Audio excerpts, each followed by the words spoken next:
Olá, turma, sejam todos muito bem-vindos. Hoje é terça-feira, 16 de agosto de 2022, um dia após o derretimento das cotações das commodities lá na Bolsa de Chicago. Podemos até dizer que esse movimento de ontem era esperado pelo mercado devido ao último relatório do WASDE, lá de oferta e demanda da última sexta-feira, que mostrou uma produtividade maior para a soja. Então é natural que aconteça aí uma reações do mercado, ainda mais agora que nós já começamos a nos encaminhar para o fim do mercado climático, ou como é conhecido aí, o weather market.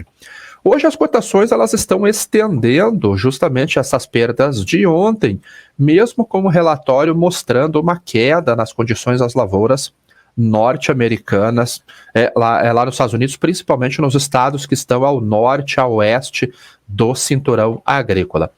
O trigo, hoje, ele amanhece com uma queda de 1,77% no vencimento da entrada da safra norte-americana, a $8 o bushel, e o vencimento spot a 1,81% de queda, com $7,86. Esse vencimento de setembro já está indo para o vencimento das opções, então ele já deixa de ser o contrato que nós vamos operar. A gente já temos que olhar para o vencimento de dezembro. Hoje há uma notícia que o primeiro navio de ajuda humanitária saiu da Ucrânia nessa madrugada. Então são 23 mil toneladas de trigo que está indo para a Etiópia. E é um navio justamente de ajuda humanitária. Então, esse é o marco do que foi trabalhado naquele acordo intermediado pela Turquia com a ONU entre a Rússia e a Ucrânia. É para esse tipo de atitude que eles olharam realmente para reduzir o risco de fome, principalmente em países da África e países do Oriente Médio. Então, o primeiro navio agora saiu. Vamos aguardar ele chegar na Etiópia, lá no chifre da África, lá, e conseguir abastecer a população realmente que precisa deste alimento. As condições de lavouras do trigo, não houve alteração. Então as condições boas, excelentes, elas permaneceram as mesmas, né? Houve uma queda de 3 pontos percentuais nas condições excelentes, mas ela veio para as condições boas. Então ela mantém aí uma perspectiva ótima para esse trigo de primavera. Então, com exceção do ano passado, mas ano passado nós tínhamos uma seca muito forte, principalmente em montanha da Dakota do Norte, esse ano a gente está com uma condição muito melhor. O trigo de inverno, que já basicamente finalizou a colheita por lá, esse foi ruim. Esse a gente teve uma condição muito ruim realmente, você vê condições boas, excelentes, lá embaixo, as mais baixas dos últimos 5 anos, a condição muito ruim, ruim e péssima, que as mais altas dos últimos 5 anos, mas o trigo de primavera, felizmente, veio com uma condição muito melhor, né? Um pouquinho abaixo dos últimos 4 anos, com exceção do ano passado, que realmente trouxe uma condição devido à seca lá no norte dos Estados Unidos. Então, as cotações, elas reagem para baixo, nós estamos numa sazonalidade de baixa, realmente para o cereal lá agora, onde o mundo inteiro coloca oferta no mercado, então nós temos que começar a monitorar essa demanda. Felizmente, os preços do trigo, que ele é a base de alimentação global, desde as máximas aqui, onde ele chegou a $13 o bushel, você vê que ele fez uma queda forte e nós já estamos no mesmo nível, basicamente, do início do ano. Ano passado, ele estava trabalhando na faixa de $7 o bushel, 7,50, um pouquinho antes, no começo do ano, ele vinha na faixa de 6,80, que seria mais ou menos o preço normal para o cereal, mas acostumamos com preços altos, e essa queda aqui, para quem é consumidor, para alimentação, para empresas como a M Dias, por exemplo, é uma ótima notícia realmente, porque tem um custo menor para o processamento de seus produtos. Ontem eu fiz uma live no meu Instagram, falando sobre margem, qual margem que importa, e esse foi um dos pontos que nós tocamos, né? Para o produtor rural, a margem que importa, claro, é a margem do seu preço de venda menos o seu custo de produção. E isso ele gerencia esta margem, ele tenta encontrar as melhores oportunidades de negócio para fixação de preço, para comercialização, para ter uma margem adequada. Conhecendo as ferramentas que o mercado oferece, ele consegue estipular alvos de margem. Quero lucro de 30%, quero lucro de 35%, ele consegue trabalhar nisso. Mas o fomentador da demanda, aquele driver que realmente traz a demanda para o mercado, é a margem do consumidor. Então é a margem de esmagamento lá na China para soja, é a margem do ethanol crush lá nos Estados Unidos, é a margem de uma M. Dias Branco, por exemplo, na fabricação de seus produtos para colocar na prateleira do mercado. Imagine que se o trigo cai e o macarrão sobe, por exemplo, ela tem uma margem melhor, ela consegue produzir mais e ganhar na escala. Então, a margem do produtor, do exportador, do vendedor se gerencia, a margem do consumidor é driver de demanda. Por isso que é importante conhecer os dois. Então, para o mercado consumidor, a queda do trigo é uma boa notícia. O milho hoje, ele está vindo na carona, caindo mais de 1%. Vamos olhar o vencimento de dezembro, 1,27% de queda, $6,20 o bushel, também acompanhando o trigo. Ontem já foi um dia de queda também para o cereal e as condições de lavouras lá tiveram uma queda, mais uma queda nas condições de lavoura, uma queda de 1 ponto percentual no quadro geral, o que seria, na verdade, positivo para as cotações. Se nós olhamos as condições das lavouras, elas estão caindo e nós já tivemos uma perda de produtividade informada nas estimativas do USDA, essa perda das qualidades da lavoura, essa deterioração, ela teria, na verdade, que fazer os preços subirem. Essa seria a lógica, correto? Mas essas condições aqui, elas saíram de boas e excelentes e elas foram para regulares. As condições ruins e muito ruins ficaram estáveis. O que aconteceu no ano passado? E aí o Maicon está colocando aqui. A Dakota, Iowa. Ano passado foi a mesma situação. O lado oeste do cinturão, pegando ali Dakota do Norte, Dakota do Sul, Nebraska, Minnesota e o norte, noroeste de Iowa, tiveram condições de lavouras e produtividade um pouquinho abaixo da média.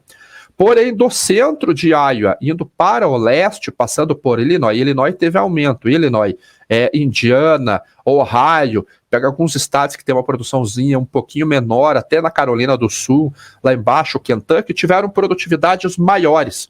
Então, essa produtividade maior dos estados do leste acabou compensando a baixa produtividade dos estados do meio oeste, do norte das planícies e norte dos Estados Unidos. E é justamente um cenário que começa a se desenhar agora. O leste com condições muito boas e o meio oeste e oeste e norte com condições um pouquinho mais baixas. Então, nós vemos aqui, Iowa perdeu 7 pontos, realmente, o número agora é 66%. Então, apesar da queda, é um número muito bom. É um número muito bom ainda. Illinois perdeu 2 pontos também, mas estamos com 73% de condições boas e excelentes. E condições ruins e muito ruins, só 6 pontos. E esses são os 2 estados mais importantes para a produção agrícola nos Estados Unidos. É como se fosse Mato Grosso e Paraná aqui no Brasil. O que tem feito força nas cotações é justamente a sazonalidade de preços agora, porque é normal que nós tenhamos um movimento de baixa para as 4 principais commodities nos Estados Unidos, né? Soja, milho, algodão e trigo. Então, o milho está respondendo à sazonalidade e também ao retorno da Ucrânia. Aparentemente, e pelo que nós temos percebido, o fluxo de exportação da Ucrânia vai ser muito bom. Então, até o próprio USDA elevou o alvo das exportações ucranianas de 9 milhões de toneladas para 12 milhões e meio de toneladas. Então, é uma boa notícia para o mercado. Nós que trabalhávamos com uma expectativa de oferta menor vindo lá do país europeu, então toda a oferta que vir será muito bem-vinda. A China talvez tenha que importar mais milho do que previamente estava estabelecido. Então, até porque a gente tem visto condições lá não muito favoráveis, nas condições de lavouras também por lá, deu muita seca num período, muita chuva no outro período, agora voltou a seca por lá, então talvez a China tenha que demandar um pouquinho mais de milho de importação. Mas as margens lá ainda estão muito ruins também. A soja, sim, que tem um cenário um pouquinho mais claro para a queda de preços devido à sazonalidade, hoje já trabalhando abaixo de $14 o bushel no vencimento à vista, 0,92% de queda a $13,99.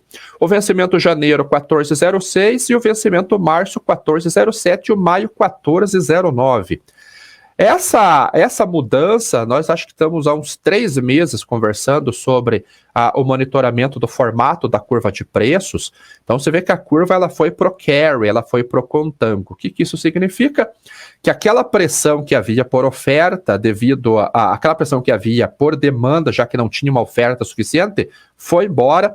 Nós já falávamos disso, como eu falei, desde fevereiro, nós estávamos comentando que isso aconteceria por uma perspectiva de safras muito boas para a próxima temporada. Conforme nós nos aproximamos desta próxima temporada, que começa daqui 14 dias, 15 dias, na verdade, a curva foi para o contango. Então nós passamos a ter um viés de baixa de preços. Aí você vai olhar, bugou agora. Curva em contango não é quando os preços mais curtos estão mais baixos que os preços mais longos? Isso não é tendência de alta? Não. Nas commodities, não.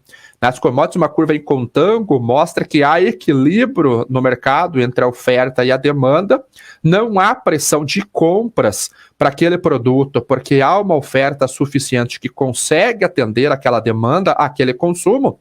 Então, as vendas acontecem, as compras acontecem quando ter que acontecer.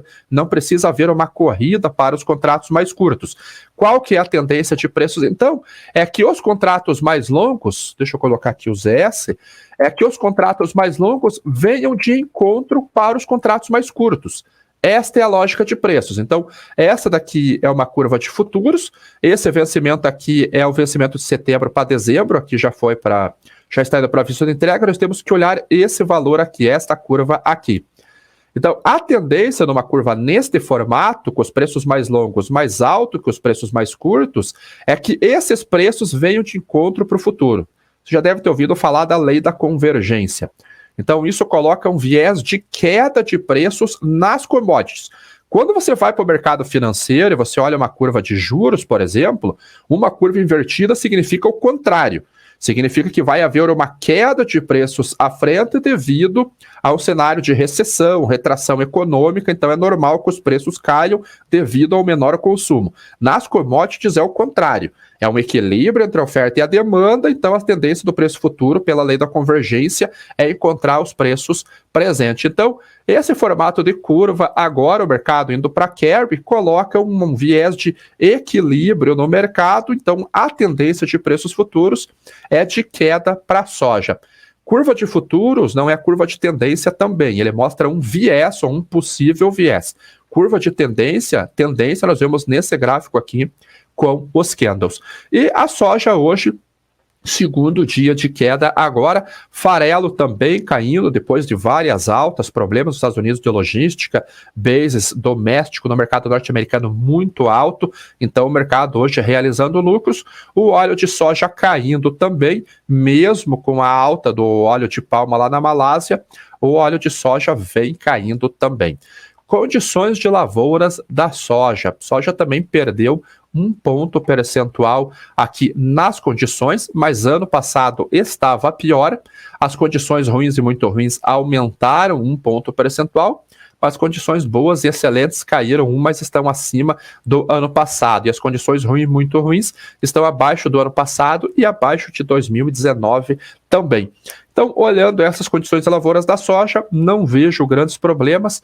Vai haver uma produção, possivelmente uma produção cheia lá nos Estados Unidos, tanto que o USDA revisou a produtividade para cima no último relatório do USDA. O dólar, deixa eu mostrar os prêmios de exportação aqui no Brasil, porque os prêmios também começaram a ceder um pouquinho. Então nós tivemos queda de 15 pontos antes de ontem, de sexta-feira para ontem. Ontem ele fechou na estabilidade praticamente. Essa alta que teve aqui de 5 pontos é porque deve ter sido algum embarque só emergencial que aconteceu, porque não há tempo hábil operacional para que esses embarques aconteçam. Então a gente já começa a olhar para outubro e eles ficaram estáveis. Para março do ano que vem, a gente já começa a ver que a demanda começa a vir no Brasil. Então, 1 ponto percentual de alta, 3 pontos de... percentual não, 1 ponto de alta, 3 pontos de alta, 2 pontos de alta. Isso mostra que a demanda já começa a vir para o Brasil também para a próxima temporada, apesar da nossa comercialização estar muito lenta ainda em comparação com os outros anos. Estão nomeados para embarcar neste mês agora de agosto em torno de 4,5 milhões, 5 milhões de toneladas de soja. Para o próximo mês o volume já é bem mais baixo, mas a gente não temos informações ainda devido ao line-up estar sendo trabalhado ainda. Quando olhamos para o dólar, ontem o dólar fechou a R$ 5,09, uma alta de um tasquinho só de alta.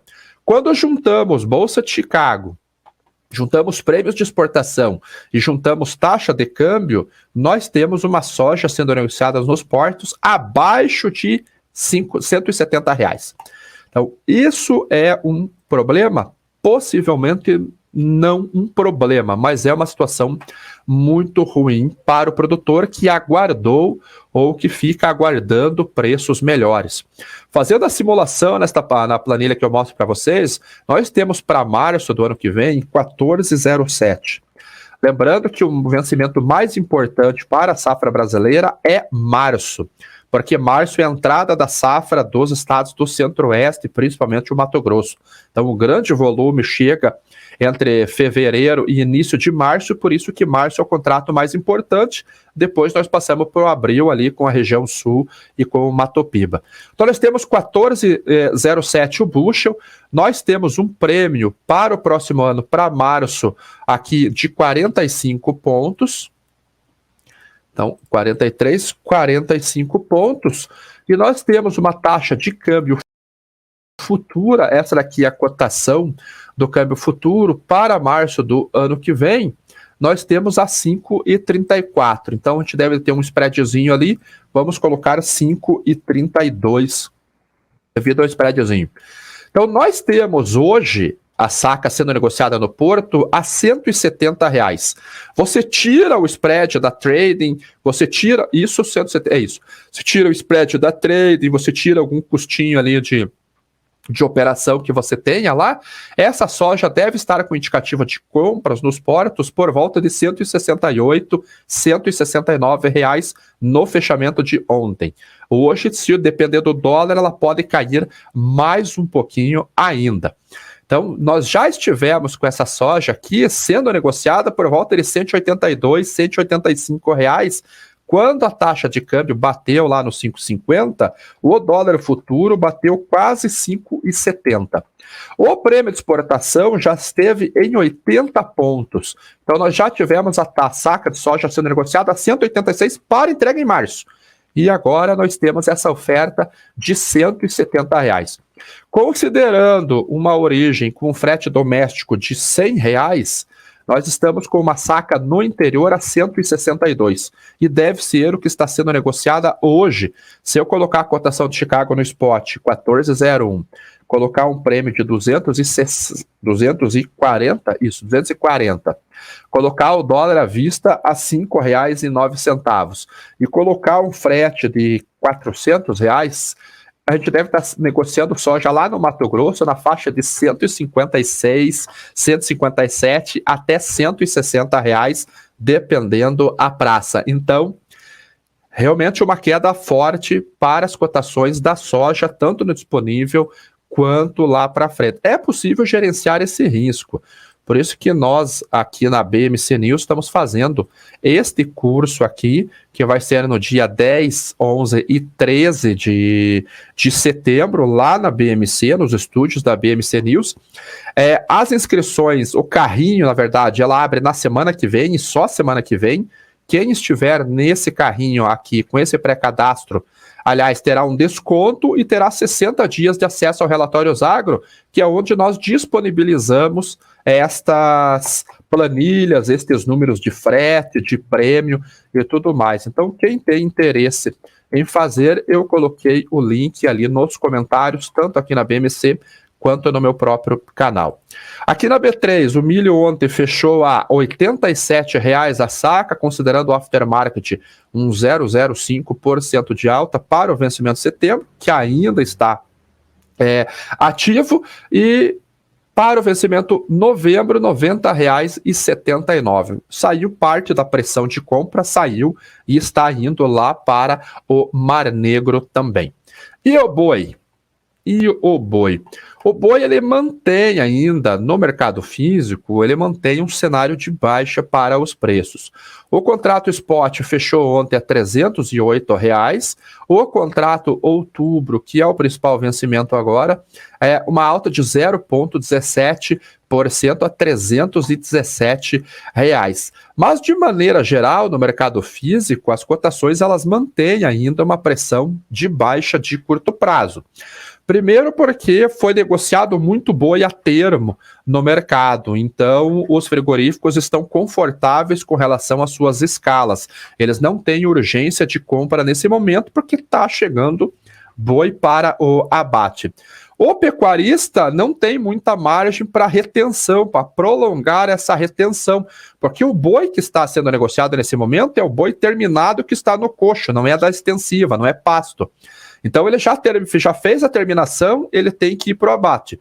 Quando nós temos esse cenário, nós vemos os preços trabalhando para baixo, como nós temos visto ultimamente. E não só na B3, que é um dos formadores de preço. Nos diferenciais de base, nós também vemos essa pressão. Agora, há uma notícia de que a China suspenderia compras da Austrália, compras da Nova Zelândia. Isso chegou até a animar o mercado. Por enquanto, nada confirmado ainda. Vamos torcer para que venha essa confirmação e aí sim a gente pode ter uma esperança de aumento no volume de exportação e ver a reação da arroba do boi. Por enquanto, em São Paulo, o preço com padrão China já está sendo negociado, ainda está sendo negociado abaixo de R$ 300,00 a arroba. Então você vê casos de 290, R$ 300,00 a arroba, boi padrão China. Em Minas Gerais, R$ 280,00 padrão China a prazo, Goiás R$ 275,00, Mato Grosso do Sul R$ 280,00, no Mato Grosso, na região lá de Cuiabá, R$ 277,00, e em Vila Rica R$ 272, aqui no Paraná, na região de Maringá, R$ 285,00, e lá no norte, lá no nordeste, Tocantins, R$ 285,00, Pará, 272, Rondônia, terra do Pataxó, R$ 265,00, e no Acre, R$ 268,00. Então, pressão de queda no curto prazo para o boi gordo também. Cafezinho hoje caindo 0,86 nesse momento, 223 centavos de dólar por libra-peso. Ontem saiu uma notícia de algo atípico, que poucas vezes aconteceu e acontece em cenários como nós temos visto agora. Os estoques da ICI, eles vêm caindo e já estão ali próximos a 600 mil sacas. Isso é extremamente baixo. Então, o que traders estão pedindo? Recertificação de café. Então, cafés de 2 anos, por exemplo, que estavam armazenados, que perderam a certificação, traders entraram com pedido de recertificação para aumentar os estoques da ICI. Isso aconteceu tanto nos Estados Unidos quanto em Antuérpia, lá na Bélgica, lá na Europa. Então, é uma tentativa de reduzir um pouco a pressão dos estoques. Nós temos visto também que o café robusta, que veio a suprir parte da demanda devido à baixa produtividade do café arábica, também já começa a ter uma redução nas exportações, porque, como o Vicente comentou ontem aqui na BMC, o blend, que é aquela mistura do café que nós compramos na prateleira do mercado, aumentou o blend de café robusta. e isso começou a ter uma demanda mais forte, um consumo mais forte. Chegamos no momento que a colheita já praticamente finalizou, é só a demanda se apresentando, então as exportações acabaram caindo também. Então a gente começa a ter um desenho mais com viés mais de alta para o café, até dentro daquela análise que nós vínhamos fazendo aqui no programa. Para quem é assinante do Commodities em Foco, hoje à noite o estudo será sobre café. Então o Vicente vai trazer basicamente todos os fundamentos, vai ter análise técnica, vamos dar uma passadinha na análise de cenário macroeconômico, uma passadinha na Europa, Estados Unidos, na produção, vamos dar uma olhadinha Vietnã, Quênia, América Central, Colômbia também. Vamos tentar identificar oportunidades de investimento e entramos posicionados ali. Então, para quem é assinante do Commodities em Foco, hoje, 8 horas da noite, o estudo exclusivo do café. Então, esse tipo de notícia é atípico realmente. O açúcar hoje, queda de 0,76 a 18 centavos de dólar por libra-peso no vencimento outubro, aqui no Brasil, Bolsa de Londres caindo 1% a 5,55 dólares por tonelada. Prêmio do açúcar também tem caído. E uma notícia interessante é que aumentou a quantidade de navios que estão vindo para o Brasil embarcar açúcar. Ano passado, nós tínhamos em torno de 36 navios aguardando para embarcar o açúcar bruto. Não venham com aquelas maluquices de embarcar açúcar branco, açúcar IC45 em navio, que isso daí não existe. O açúcar bruto, ano passado nós tínhamos 36 navios para embarcar 1 milhão de toneladas. Esse ano nós estamos com 30% a mais. Então, a Índia já finalizou a sua cota de exportação, já fechou a janela, o mercado começa a vir. Devido àquela geada que nós tivemos no ano passado, o mercado antecipou as compras. Por isso que a curva se inverteu, a curva foi para backwardation, a curva ficou invertida. Vocês viram o viés de alta ali? O mercado comprou no contrato mais curto e fez a nomeação do navio, fez o fixing price, fixou o preço, fez o exchange for físico, a troca de contratos, travou o prêmio entre o comprador e o exportador e fez a nomeação do navio para embarque agora, justamente no auge da moagem aqui no Brasil. Então, esses navios começaram a chegar no Brasil agora e nós estamos com um volume 30% maior do que o ano passado. O que mais que falta? Dólar DX no dia de hoje subindo 0,38% a 106,88 pontos. Parte disso é devido aos números ruins vindo lá da China. Isso com certeza está levando o ouro a trabalhar em queda. Ouro trabalhando com uma queda de 0,13% também. Em falar em ouro, estou vendo que 91 curtidas aqui na BMC só, com 185 pessoas assistindo. 535 pessoas assistindo aqui no meu canal e 62 curtidas. Pessoal, ajuda no like aí, por favor, porque é a maneira que o YouTube entende que o conteúdo é relevante ajuda o canal a crescer. Então, capricha no like aí que não custa nada. Então, aqueles números ruins lá da China fizeram o petróleo cair ontem, talvez, quem sabe, todavia, saia aquele acordo com o Irã lá. A Europa tem pressionado os Estados Unidos, mas não sei não. E o petróleo virou agora, nesse momento, uma forte alta de 0,04, 89 dólares e 45 o barril. O algodão, que é uma commodity que deveria estar caindo, subindo forte de novo, já voltou acima de 115 centavos de dólar por libra-peso. Porra, mas não está tendo recessão, Ale, não tinha que ter uma retração no custo do algodão por causa de ser um produto ligado ao vestuário, que é a segunda necessidade? Sim, deveria. Mas como o commodity trabalha num tripé de oferta e demanda, olha as condições do algodão aqui. Olha aqui onde está condições ruins e muito ruins, extremamente ruim as condições de lavoura do algodão. Então, por mais que estejamos numa retração econômica, risco de a desaceleração econômica caminhando para uma recessão, o balanço fica apertado, então os dois caem. Se o balanço tiver, a oferta tiver prejudicando o balanço, o preço sobe, é esse fator que nós estamos vendo aqui. Então, esse foi o programa, espero que vocês tenham gostado dele, deixa o like, quem tem interesse no curso, vamos fazer o curso. O Eduardo está perguntando aqui, na sua visão, se estourar uma guerra entre China e Taiwan, o que deve acontecer com os preços das commodities? Inicialmente, eu acredito que deva disparar pelo risco e depois começa a ter dinâmicas. Commodities que são negociadas nos Estados Unidos, queda no derivativo e aumento no prêmio. Se confirmar a previsão de geadas, isso pode provocar alta no trigo? Eu acho que não, Eudélio. Eu acho que não. Talvez na região que for atingida através do basis, no derivativo, não. Quando a soja chegou a R$200, muito produtor no Brasil queria 250 e não venderam. Perderam dinheiro pela ganância. Normal no mercado. Então, tem curso para day trade para operações de soja na CBOT? Tenho a Turmada Bruta, Maurício. Segue lá no Instagram, o João Seba. Deixa eu colocar rapidinho, que já passamos do horário aqui. O João Seba. Segue este cara aqui, o João Seba, que ele tenha o time da Turmada Bruta, onde são feitas operações ao vivo durante todo o dia. Vou colocar aqui nos comentários o perfil dele aqui no meu canal, vocês podem seguir eles. Então, isso, pessoal, obrigado a todos. Quem é assinante do Commodities em Foco, vamos para a abertura. Na BMC News, você fica com o Morning News. Então, obrigado a todos e até amanhã no Primeira Hora do Agro. Tchau.